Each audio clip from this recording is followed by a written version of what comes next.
Hi, welcome to Viji's info. இன்றைக்கி நம்ம பொட்டேட்டோவை வச்சு ஒரு ஃப்ரை பண்ணலாம். கார்ன் மாவுலாம் போட்டு செம்ம டேஸ்ட்டாக முறுமுறுன்னு பண்ணலாம். அதுக்கு ஸ்லைஸாக நம்ம ஸ்கின்லாம் எடுக்க வேண்டியதில்லை. நல்ல பெரிய பொட்டேட்டோவை இருந்தால் நல்ல ஸ்லைஸாக அழகாக கட் பண்ணி வச்சுருக்கலாம். ஒன்று போல் கட் பண்ணி வச்சுக்கலாம். இப்போ நம்ம இதில் கொஞ்சம் லெமனை பிழிஞ்சு விட்டுருக்கேன் கருப்பாகாமல் இருக்கிறதுக்கு. இதில் கார்ன்ஃப்ளவர் ஒரு ஸ்பூன், மைதா ஒரு ஸ்பூன், அரிசி மாவு ஒரு ஸ்பூன் போட்டு நல்லா கலந்துக்கலாம்.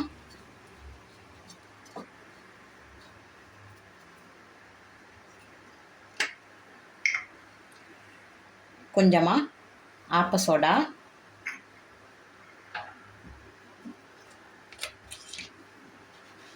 உப்பு தேவைக்கு,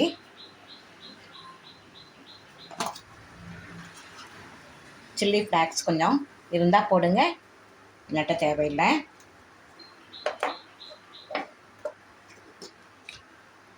கொஞ்சமாக பெப்பர் பவுடர், மிளகுத்தூள்,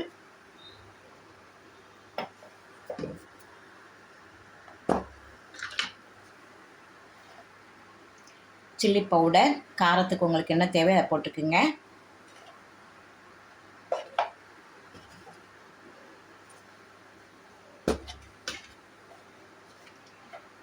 கொஞ்சமாக டர்மரிக் பவுடர், மஞ்சள் பவுடர் கொஞ்சமாக.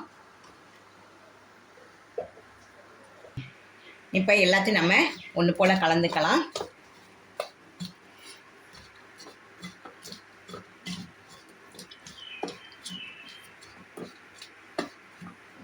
கொஞ்சமாக தண்ணி விட்டுக்கலாம்.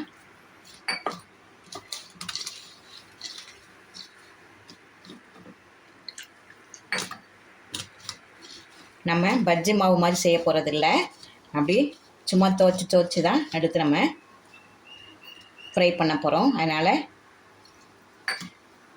ரொம்ப தண்ணி விட வேண்டாம், கொஞ்சம் கொஞ்சமாக பார்த்து விட்டுக்குங்க. இதில் அட்ராக்டிவாக வேணும்னா ஃபுட் கலர் கூட சேர்த்துக்குங்க, கொஞ்சமாக நல்லாயிருக்கும். நான் ஃபுட் கலர்லாம் சேர்க்கலை. நல்லா ஒன்று போல் மாவை ரெண்டு பக்கமும் நல்லா தடவி வச்சாச்சு. இப்போ நம்ம ஒரு 2 நிமிஷம் அப்படியே இருக்கட்டும். இப்போ பொரிக்கலாம். இப்போ கிழங்கு நல்லா 2 நிமிஷம் ஊற வச்சாச்சு. இப்போ நம்ம ஆயில் சுட வச்சுருக்கோம். ஆயில் கொஞ்சம் நல்லா சூடாகட்டும்.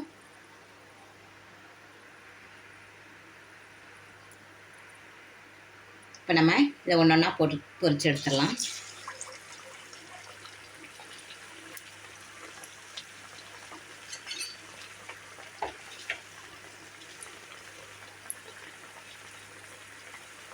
நல்ல ஸ்பைஸியாக மொறுன்னு சூப்பராக இருக்கும். ஈவினிங் ஸ்நாக்ஸ்க்கு நீங்கள் வச்சுக்கலாம்.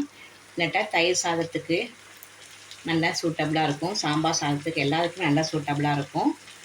நம்ம இதை நல்ல நிதானமாக பொரிச்செடுப்போம். நல்லா 2 பக்கமும் நல்லா திருப்பி போட்டால் நல்லா ப்ரௌனிஷ் கலரில் சூப்பராக ஆகிடுச்சு பாருங்கள். கிழங்கு நம்ம வேக வைக்காமல் தான் போட்டிருக்கோம். ஆனாலும் பெரிய கிழங்குனால சீக்கிரமாக வெந்துடும். குட்டி கிழங்குனா தான் கொஞ்சம் கெட்டியாக வேகிறதுக்கு கொஞ்சம் கஷ்டமாக இருக்கும். இது நல்லா இளநியாக தான் இருக்கும். இந்த கிழங்கு பெரிய கிழங்கு டக்குன்னு வெந்துடும். பாருங்கள், நல்ல முருகலாக ரெடி ஆயிடுச்சு. நல்லா ஸ்பைஸியாக இருக்கும், சூப்பராக இருக்கும். இப்போ இதை நம்ம எடுத்து வச்சுருக்கிறதெல்லாம் பொரிச்சிருவோம். பொட்டேட்டோ ஃப்ரைட்டர்ஸ் சூப்பராக ரெடி ஆகிடுச்சு பாருங்கள். செம்ம டேஸ்ட்டாக நம்ம வீட்டிலையே அசத்தலாக செஞ்சாச்சு. ரொம்ப சுலபமாக செய்யலாம். மாவு மட்டும் கரெக்டாக நீங்கள் பஜ்ஜி மாதிரி இல்லாமல் லேசாக தடவி போட்டிங்கன்னா நல்ல ஸ்பைஸியான ஒரு